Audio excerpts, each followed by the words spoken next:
Hello everyone. Today's topic is Anglo-Norman poetry. Well, as you can see in the title, Anglo refers to the English and Norman refers to the obviously Normans, who conquered England uh, in 1066 and became the new rulers. So during the Anglo-Norman period, we can say that there was a mixing of Anglo-Saxon values and Norman values, and Anglo-Saxon literature and Norman literature, as well as Anglo-Saxon language and Norman language, which was the French language actually. So it's part of medieval English literature. All right, let's begin. So let's start by a very quick overview of what we will be discussing today.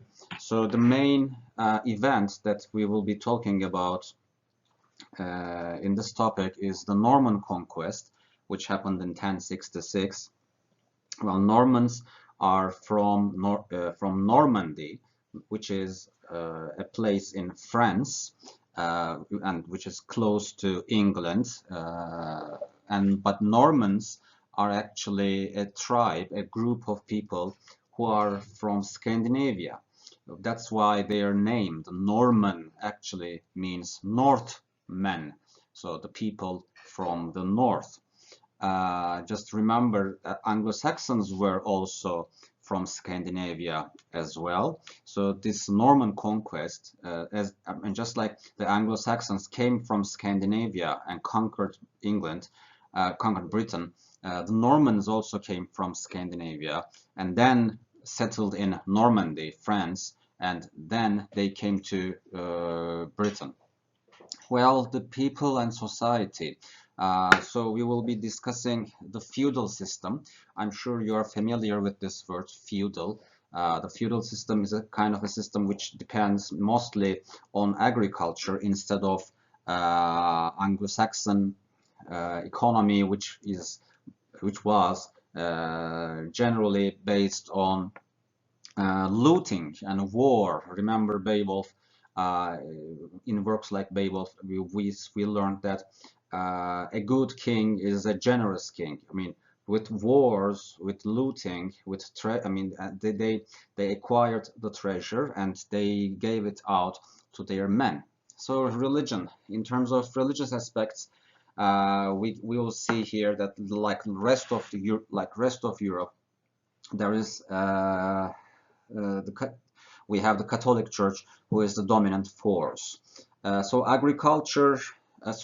architecture also began to change as well. So in Anglo-Saxon architecture, we usually have works which were made of wood, but then with Anglo-Norman architecture, we have stone as a building material. Arts and entertainment, we will discuss certain aspects like how the literature was changed, and I will briefly mention the use of tapestries. A tapestry is a piece of cloth where an artist embroiders a picture, he describes a certain event through sewing with colorful fabrics. So it's a piece of cloth, which is like a painting. And the language, most importantly, is the Middle English language, which is similar to French, actually. And like I have told you so many times, if you speak very good English and if you speak very good French, then you might be able to understand written French. So we can basically say that Anglo-Norman period stretched from 1066, the Battle of Hastings, until 1350, and as I have told you before, and just like the Anglo-Saxons were Germanic people, they came from Scandinavia in the 5th century, and then they were themselves invaded by the Vikings in the 9th and 10th centuries, So as a result, there was no unity in England, and there was no political unity. As you already know, there were 7 kingdoms which ruled England until the Viking invasions, the Danish invasions. And then as the Vikings came to England, they destroyed 6 of those kingdoms, and only Wessex, the West Saxons, were able to stand against, to survive against the Vikings. And then we have Wessex being turned into the Kingdom of England as a result, because they were able to repel the Danish invasions. But of course, that event took many decades, in fact. But in 1066, a final war, a decisive war, which was won by the Normans, actually destroyed the Anglo-Saxon rule in England. All right. So who was the commander of the Normans? He was William the Conqueror. So the Conqueror is like his title, his nickname, because he's called the Conqueror because he conquered England. He was the Duke of Normandy. Normandy, as I've told you, is a place in France, and the English king was Harold, and Harold was defeated in the Battle of Hastings in 1066. So as you can see here, William was the Duke of Normandy.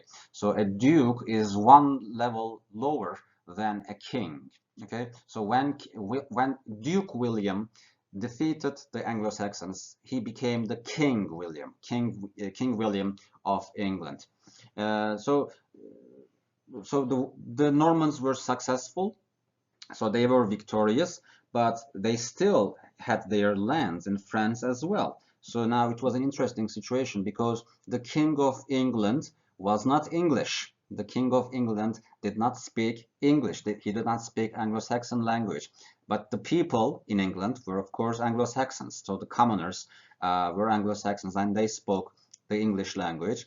And like I have told you, the kings of England, they were now living in France, so they started ruling England from afar, from France.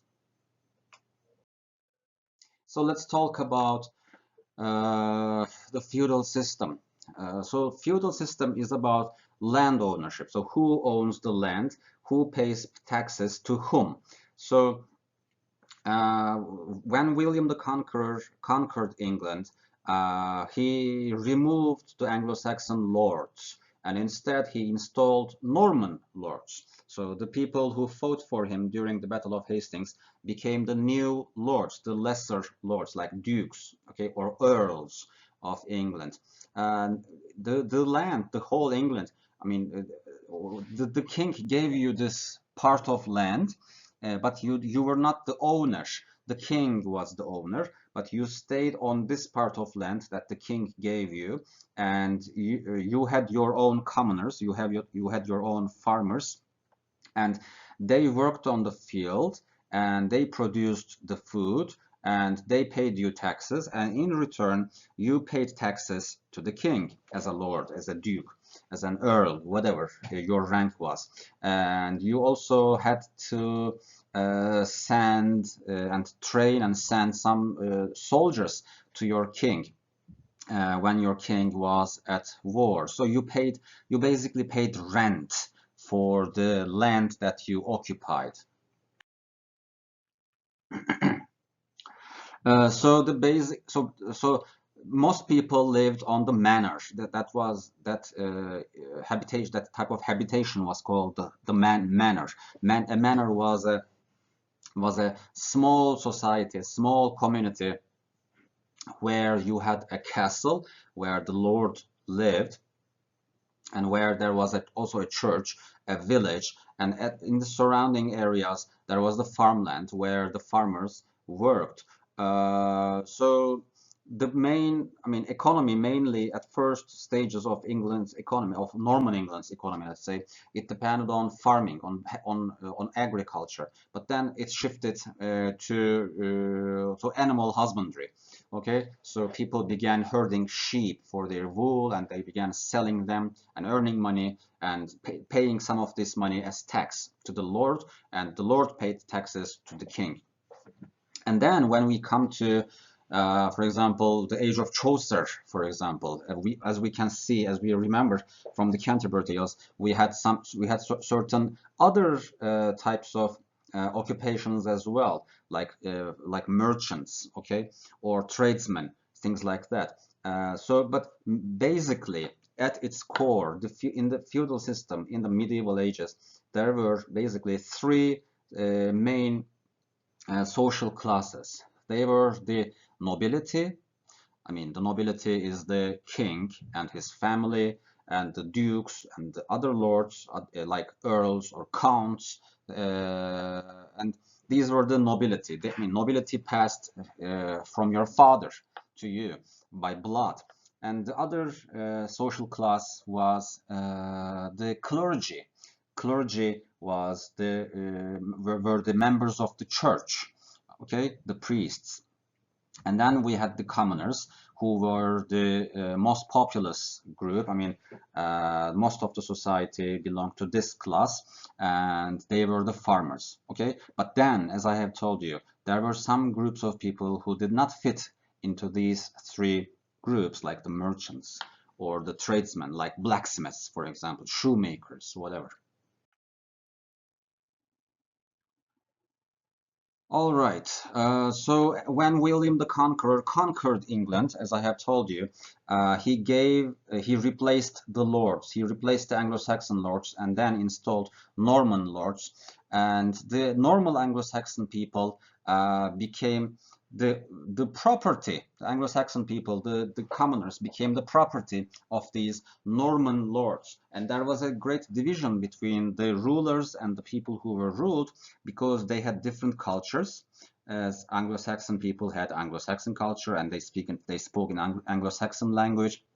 But the rulers had French culture, and they spoke Anglo-Norman language, or let's say French language. But throughout the years, these two languages mixed, and it became the Middle English, or as it is called in its earlier stages, the Anglo-Norman language.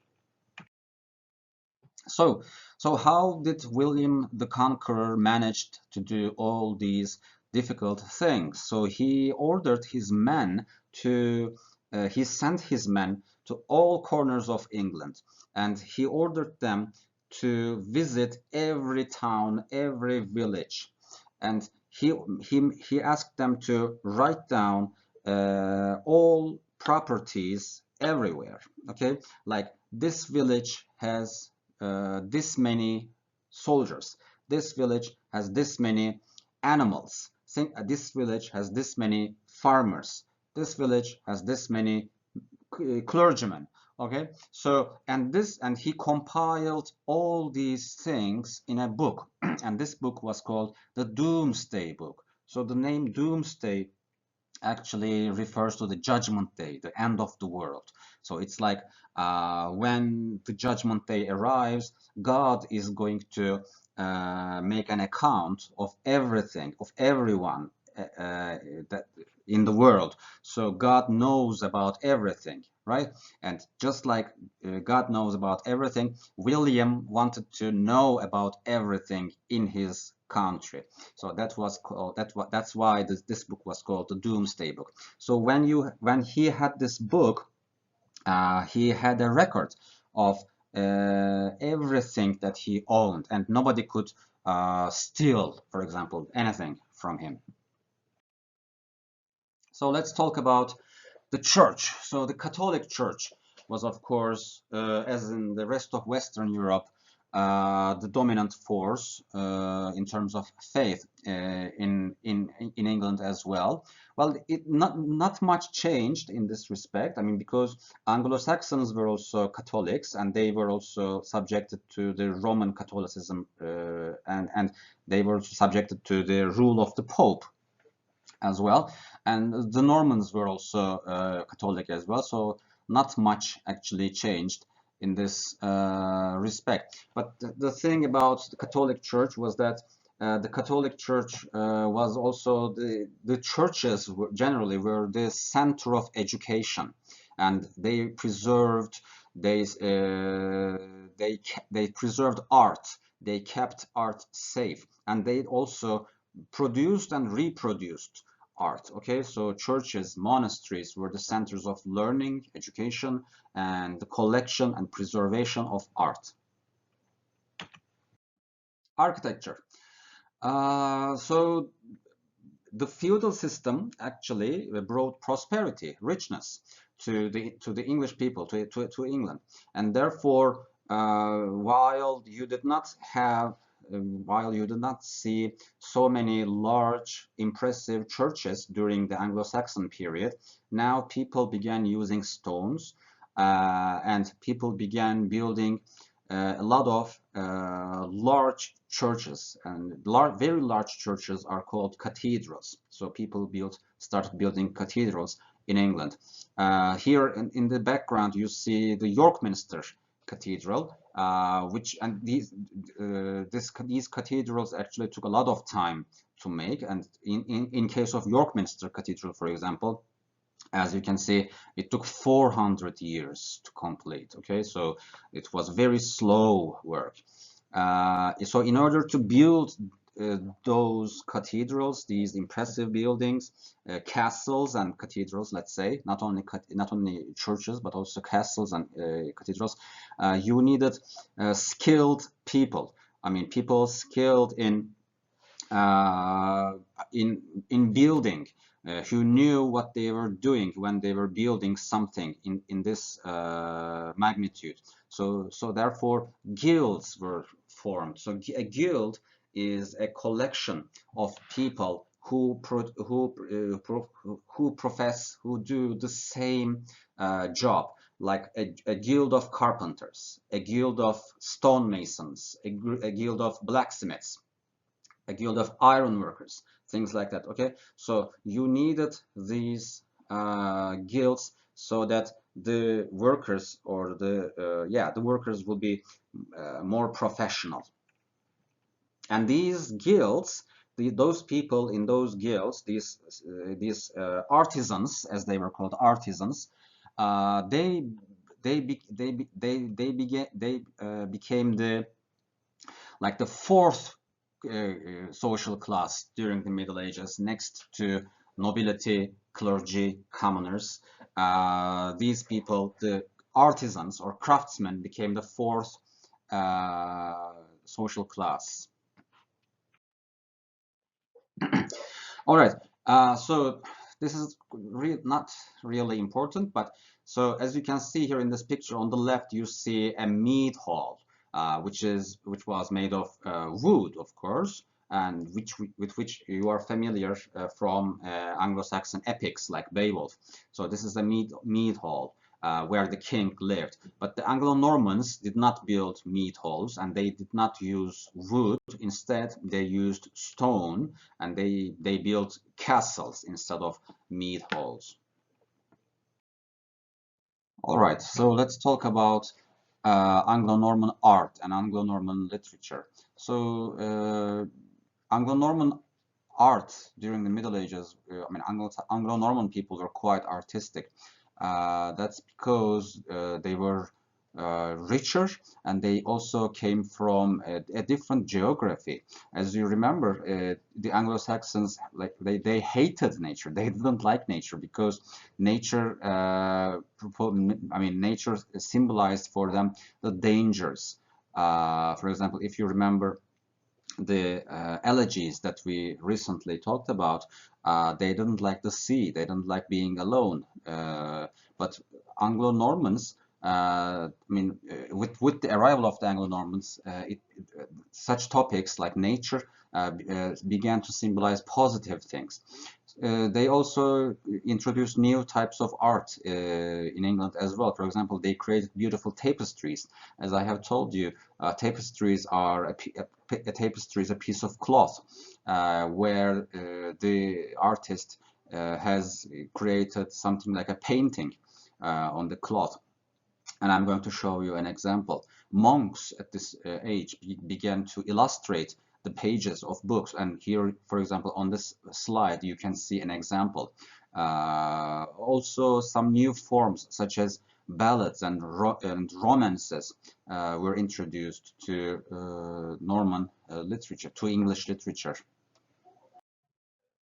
Here you can see the very famous, a very small part actually of the bio tapestry. This tapestry is again a piece of cloth. It's in fact it's very long and very wide, and this tapestry is actually telling the story of how William the Conqueror was victorious in the Battle of Hastings. So the literature during this period was more colorful and more interesting than the Anglo-Saxon literature, because the tales, the stories that they brought to England from Normandy, from France, where they consisted of like chivalric tales, supernatural things, fairies, giants, dragons, wizards, and most famously King Arthur and his knights. These stories actually began to be more prevalent during this age, and besides, they also began they introduced the liturgical dramas, or let's say religious dramas, into literature. What's a liturgical drama? A liturgical drama is a type of drama, is a type of play where where the content where the content is taken from the Bible, and for example, the crucifixion of Jesus, that's in the Bible, and the actors just act this scene from the Bible. Or creation, for example, the story of creation in the Bible is turned into a play. Okay, and most importantly, language. Language began to change. So as you remember, the Anglo-Saxon language is similar to German, to modern German. And no matter how educated you are, unless, no matter how good a native speaker you are, I'm sorry, no matter how good a native speaker you are, of English language, of modern English language, you are not able to, you cannot really understand Anglo-Saxon language, the Old English language. But with the effect of French, language became simpler. I mean, many words were simplified, the grammar was simplified, and Middle English replaced Old English. But of course, that did not happen overnight. Of course, it took many years, and words from the French also were introduced to the English language. So now let's talk more about the type of literary innovations that they brought, that the Normans brought into English language. For example, the romance was a totally new genre for the Anglo-Saxons. I mean, romances existed. I'm going to explain what a romance is in a couple of minutes. Well, the romances actually existed in France for many years, but the Anglo-Saxons did not know about about this genre. And chivalric stories and a new issue called the courtly love, for example, was introduced to literature. So a courtly love is a literary convention, a literary thing. So in courtly love, for example, just remember Sir Gawain and the Green Knight. If if you remember Sir Gawain and the Green Knight, you have Gawain, Sir Gawain, and Lady Bertilac. So Lady Bertilac is married, but there is a strange thing, an interesting and a vague thing, a mystical thing going on between Sir Gawain and Lady Bertilac. So in courtly love, a knight dedicates his service, I mean, well, he dedicates everything he does to a lady, and this lady could even be married. So this is totally a platonic kind of love. There is no sexual thing going on between the man and the woman, between the lady and the knight. Of course, this is, like I've said at the beginning, this is a literary thing. So this was probably not real. These kinds of things were not happening among real knights and real ladies. So there are stages to courtly love in that we find in works of literature. For example, it starts with attraction to the lady, usually via eyes or glance. I mean, the lady and the knight see each other secretly, I mean, from afar. Worship of the lady from afar. Declaration of passionate devotion. The knight approaches the lady and he says that I declare my passion to you. I mean, everything I do will be dedicated to you. So then next comes the virtuous rejection by the lady. So the lady is a morally uptight person, and maybe she's also, it could be that she's also married, and the lady rejects the knight. Renewed wooing with oaths of virtue and eternal fealty. So the knight actually promises the lady his service. I mean, he shows her that he is actually determined to enter her service. Moans of approaching death from unsatisfied desire or other physical manifestations of love sickness. I mean, which means that the knight becomes sick. He becomes ill with love. Heroic deeds of valor which win the lady's heart. For example, the knight just starts acting very bravely and heroically because he has the lady in his mind, and for example he goes out to kill a dragon, stories like that. Consummation of the secret love is where the love is consummated. I mean, they start seeing each other more. I mean, there doesn't have to be sex, but I mean, they start touching or hugging or maybe kissing secretly and shamefully each other. Endless adventures and subterfuges avoiding detection. So everybody is suspicious now. I mean, the people around the knight and the lady are suspicious, and they start talking behind their backs. But so there's like a court drama, court intrigue where the knight and the lady start try to hide their relationship. So let's talk about the chivalric code now. As you remember the heroic code, which was found in works of literature, and chivalric code is part of Anglo-Norman literature as well. So in chivalry code is a group of is a set of rules that a knight is supposed to follow.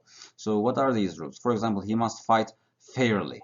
Okay, so I mean, if your enemy, if your opponent is weaker than you, then you should not fight him. Show mercy to a defeated knight. So you have gone into a duel, or you have fought an enemy, and the enemy asks for mercy at the end. He is beaten, and your enemy is beaten, and he asks for mercy. So you have to show mercy to him. You should not kill him. You cannot kill an unarmed enemy. Be religious is also another aspect of the chivalry code. Dedicate all warlike actions with prayer. Obey noblemen, be polite to a lady and defend her, be well-mannered and brave, rescue ladies in distress. So as you can see, these chivalry codes are like the things, I mean, they seem familiar. They might seem familiar to you because these are the things that we call a gentleman right now. But again, these set of rules are usually only found in literature, and you cannot expect real soldiers, real medieval soldiers, to behave like these, because they would of course give you some disadvantage against, I mean, in real situations against real enemies. Now let's talk about the influence of the Norman conquest on the English literature. So we have just talked about the effect of conquest on language, and now let's focus on English literature. So as I have told you, the Normans were the ruling class at that point. The general population was Anglo-Saxon, and they spoke English, but the rulers, the newcomers, the ruling class were Normans, and they spoke French. And that's why there was an interesting thing going on in England at the time, because the regular people were speaking English, the clergy were speaking Latin, or let's say they were writing in Latin, but the art and the nobility, the nobility was speaking in French, and art therefore was produced in either Latin or French, because art was produced for the people who had money. And the lords had the money, and also if a clergy member if a member of the clergy wanted to create art, he also used Latin. So nothing of value was, I mean, in terms of art, was created in the English language at the time. Well, and then in a couple of centuries, the Norman language and the English language became intermingled. They mixed, and then English became the more dominant language in the country. And for example, by the time, again, in Chaucer, I mean, we have other writers who wrote in the English language, but of course the mixing of the two languages brought many interesting things. For example, because the commoners were speaking in English, and because the high class people were speaking French, the same word, for example, calf, is the animal, okay? Calf is the animal, but when the calf is cooked, I mean, it is called veal, or swine, it means pig, okay? And when the swine is alive, it's called swine, but when it is cooked, it became pork. And sheep, when it's alive, and when it's cooked, it became mutton. It's because the commoners were speaking in English, and it was the commoners who were handling those animals. But the meat of the animal, I mean, it was largely consumed by the nobility. The names of the animals, when they got cooked, it became something else. It turned into a French word. There were two new literary genres which were introduced during the Anglo-Norman age. So the first one was the ballad, and the other one was the romance. So what is a ballad? A ballad is like a folk song. Okay, it's a narrative poem, just like the romance. A ballad is a narrative poem written in 4-line stanzas, and it is narrated in a direct style, which means it's easier to understand, and the actions are quick. So the story is actually more in the focus here. So there are two forms of ballads: the folk ballad and the literary ballad. The folk ballad, or sometimes it was called the popular ballad. These ballads were composed to be sung with an instrument, and just like the stories just like the epics of the Old English period, it was passed along orally, from bard to bard, from generation to generation. And with this came the change, the small changes within each telling. I mean, just like Anglo-Saxon stories, each bard added something or removed something from the story, or some parts of the story was skipped, or some new parts were added. Okay, so it belongs to the people. So the story actually belongs to the people.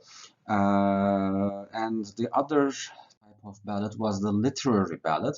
A literary ballad is, I mean, the difference between the folk ballad and the literary ballad is that the author of the literary ballad is known, and the author sits down and he tries to imitate the folk ballad style. Okay, just like the epic. I mean, there's folk epic and literary epic. There's also the folk ballad and the literary ballad. Okay, the final literary genre that I want to talk about during the during the Anglo-Norman age is the Romance. So Romance means the French vernacular language. In the Middle Age, vernacular means the language spoken by the people, okay? Not the high-class people or the clergy, but the way that the normal people speak. So I mean, Romance also means poetry in this language, poetry which was written in the French vernacular language. But in terms of literature, when used as a term of literature, it means narratives about adventure and love. So at that time, during feudal England, the most popular form of literature was the Romance. So romances are usually long, and they have different parts. I mean, some parts of them are written in verse, and some parts are written in prose, and they describe the life and adventures of a noble hero.